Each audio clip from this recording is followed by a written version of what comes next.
श्रीमद् भागवत गीता की बातों को अपनाने से जीवन संवर जाता है। इन बातों का अनुसरण करने से व्यक्ति के अंदर से क्रोध, ईर्ष्या की भावना खत्म हो जाती है।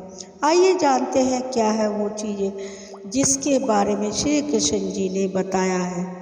श्रीमद् भागवत गीता के अनुसार आनंद हमेशा मनुष्य के भीतर ही होता है, परंतु मनुष्य उसे बाहरी सुखों में ढूंढता है। भगवान की उपासना केवल शरीर से ही नहीं बल्कि पूरे मन से करनी चाहिए।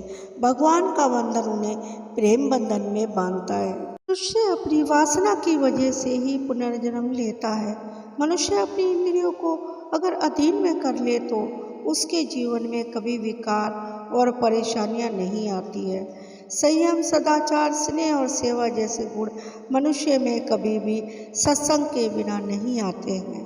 गीता में श्री कृष्ण जी कहते हैं कि मनुष्य को वस्त्र बदलने की जगह हृदय परिवर्तन पर केंद्रित करना चाहिए।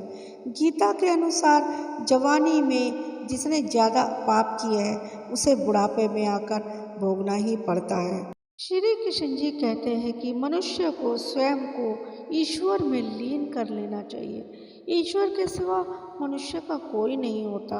इसके साथ ही यह मानकर कर्म करना चाहिए कि वह भी किसी का नहीं है। भोग से मिलने वाला सुख क्षणिक होता है, जबकि त्याग में स्थायी आनंद मिलता है। श्री कृष्ण जी कहते हैं कि सत्संग ईश्वर की कृपा से मिलता है, परंतु कुसंगति में भी मनुष्य अपने कर्मों से पड़ता है।